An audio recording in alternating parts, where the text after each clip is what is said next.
Hello and welcome प्यारे बच्चों, कैसे हो सारे। मैं असीम भारद्वाज स्वागत करता हूं आप सभी का संसारम पे। तो बच्चे, केवीएस एनिवेस की वैकेंसी आ चुकी है, आप सभी जानते हैं। सिलेबस, अगर आप केमिस्ट्री विषय से शिक्षक बनने जा रहे हैं, अगर केमिस्ट्री यानी रसायन शास्त्र से शिक्षक आपको बनना है, तो एक बार ऑफिशियली जो आपको सिलेबस दिया गया है, वो सिलेबस आप सभी को मैं 2-4 मिनट के अंदर एक बार बता देता हूं। कौन कौन सी यूनिट्स आपको दी गई हैं, यूनिट से पूछे जाने वाले क्वेश्चन का लेवल क्या होगा बच्चे, ये भी जानकारी मैं इसी सेशन के अंदर दूंगा। तो आइए बच्चे, एक बार पीजीटी अगर आप शिक्षक बनना चाहते हो केमिस्ट्री विषय के, तो देख लीजिए कौन कौन से टॉपिक्स के नाम आपके सिलेबस के अंदर दिए गए हैं। सबसे पहले यूनिट बच्चे जो आपको दी गई है, इसके अंदर आपको देखने को मिलेगा बेसिक कंसेप्ट ऑफ केमिस्ट्री, रसायन शास्त्र के मूलभूत सिद्धांत। ये पहली यूनिट होगी बच्चे आपकी। दूसरी यूनिट होगी सर स्ट्रक्चर ऑफ एटम, परमाणु की संरचना बच्चे। तीसरी आपकी unit classification of element and periodicity in properties, यानी पीरियोडिक टेबल आप लोग जिसको बोल सकते हो बच्चे। फिर आपका chemical bonding and molecular structure बच्चे कहा जाएगा जिसको। इसके बाद फिर थर्मोडायनामिक्स बच्चे, ये आपकी एक यूनिट दी गई है। देन इक्विलिब्रियम, बहुत ही इंपॉर्टेंट यूनिट है बच्चे, इक्विलिब्रियम साम्यावस्था बोलते हो जिसको।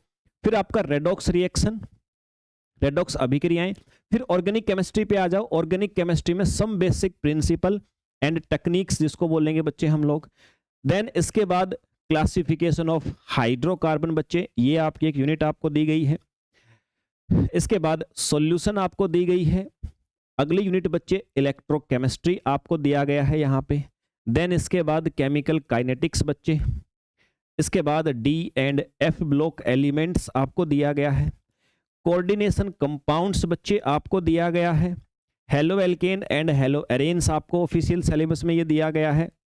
Alcohol, phenol and ethers. इसके बाद बच्चे aldehyde, ketone and carboxylic acid आपको दिया गया है। फिर बच्चे अमाइंस आपको दिया गया है। देन इसके बाद बायोमोलिक्यूल्स आपको दिया गया है बच्चे। तो ये कुछ टॉपिक्स हैं जो आपके सिलेबस में आपको बच्चे दिए गए हैं। लगभग अगर हम टॉपिक्स की बात करें तो कितने हो जाते हैं सर? 1 2 3 4 5 6 7 8 9 10 11 12 13 14 15 16 17 18 19, लगभग बच्चे 19 टॉपिक हैं जो आपको दिए गए हैं। ये आपका ऑफिशियल सिलेबस है। लेवल क्या रहने वाला है, जो आपसे क्वेश्चन पूछे जाएंगे, और अगर जो बच्चा सेल्फ स्टडी से करना चाहे तो क्या कर सकता है। देखिए बच्चे, अगर केमिस्ट्री से आपको करना है तो मैं आपको एक चीज श्योरली बता दूं कि 11th और 12th की जो एनसीईआरटी बुक है ना, उनके अंदर ये सारे टॉपिक आपको दिए गए हैं। इसी नाम से दिए गए जिस नाम से आपको यहाँ सिलेबस में दिया गया। और आपको बता दूं, आपके एनसीईआरटी के अंदर जो टॉपिक्स हटा दिए गए हैं, अभी आप जानते हो ना कि कुछ साल पहले जो टॉपिक्स थे, अच्छा आपके सिलेबस में से भी हटे हुए हैं वो। आप यहाँ पर जो सिलेबस देख रहे हो ना, इस सिलेबस में वो टॉपिक नहीं है। नई एनसीईआरटी में जो टॉपिक्स है ना, मोस्टली वही दे रखे हैं। अदरवाइज 11th 12th में और भी टॉपिक होते हैं, लेकिन सारे नहीं दे रखे इन्होंने। अच्छा, अब आपको आप कहोगे कि सर हमारा सिलेबस जो दिया गया उसमें तो लिखा गया कि आपसे क्वेश्चंस का लेवल जो होगा वो पोस्ट ग्रेजुएशन लेवल होगा, जिनको पीजीटी केमिस्ट्री के लिए बनना है। तो मैं आपको बता दूं बच्चे, 11th 12th की जो एनसीईआरटी है ना, इन एनसीईआरटी को पढ़ के और इनके आधार पे वेरियस टाइप के न्यूमेरिकल क्वेश्चन लगा के तो बच्चों के नीट और आईआईटी हो जाते हैं, अगर ढंग से कर लेते हैं तो वो। तो बच्चे, आपको लगता है कि 11th 12th की एनसीईआरटी और उसके ऊपर आधारित वेरियस टाइप के न्यूमेरिकल्स करने से आपका ये पीजीटी एग्जाम नहीं होगा? 100% हो जाएगा बच्चे। लेकिन ये जो किताबें हैं ना, इनको पढ़ने के तरीके बच्चों के गलत हैं। बच्चे पढ़ते हैं न्यूज़पेपर की तरह से, हिस्ट्री की तरह से। बच्चों ने किताब खोली, केमिस्ट्री पढ़ रहे हैं, न्यूज़पेपर रीडिंग ज़्यादा, आज मैंने 10 पेज कर लिया, आज मैंने 20 पेज कर लिए। भाई तुम 2 ही कर लो, लेकिन मेरे भाई एक एक लाइन 3-3 बार रीडिंग होनी चाहिए। इनसाइट जाना है, गहराई तक जाना है उस लाइन के। साथ में चैट जीपीटी तुम्हारे कंप्यूटर या मोबाइल पे खुला होना चाहिए। जहाँ पे फंसो वही टर्म चैट जीपीटी पे भाई एक्सप्लेन करो इसको 2 पेज में, फिर पढ़ो वो क्या मतलब निकलता। जहां कंफ्यूज हो वहां पर साथ में इंटरनेट का सहारा लो मेरे भाई, नहीं तो कुछ नहीं आने वाला है हाथ में। अगर नॉर्मल करते रहे फिर मामला निपट जाएगा मेरे भाई, गड़बड़ हो जाएगी सर फिर तो मेरे भाई गहराई से पढ़ो। जो है तुम्हारी जो भी इसी एनसीईआरटी में छिपी हुई है, इनसे बाहर नहीं है।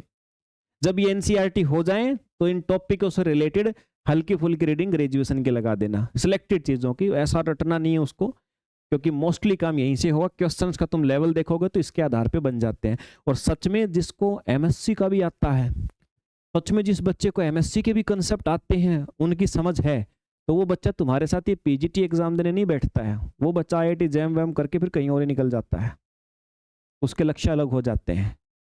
समझ रहे हो बात को?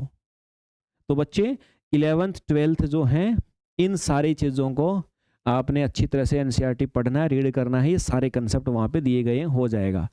अगर तुम कुछ और भी करोगे तो भी इससे पहले कोई स्टेप नहीं, पहला स्टेप यही है प्रिपरेशन का, और आखिरी भी यही है, मैं तो ये कहता हूँ। बस एमसीक्यू ज़्यादा लगा लेना, इनको पढ़ के एक बार एमसीक्यू ज़्यादा लगा लेना, उसके लिए आप किसी टीचर का सहारा ले सकते हो। ये तो हुई सेल्फ स्टडी की बात। अगर कहीं पे प्रिपरेशन करना चाहते हो तो अपने आसपास ढूंढो टीचर को। अथाह सागर यूट्यूब पे अलग अलग वैरायटियों के प्राणी भरे हुए हैं टीचरों के अंदर भी, उनको ढूंढो। आपके जो लायक सुटेबल हो, मुझे ढूंढो, किसी और को ढूंढो, जो भी टीचर आपको लगे सुटेबल है उनको ढूंढो, वहाँ से बेटर प्रिपरेशन आपकी हो सकती है। ठीक है बच्चे, तो ये आपके सिलेबस की एक ऑफिशियली जानकारी थी। उम्मीद करता हूँ आपको समझ में आई होगी। जय हिंद भाई।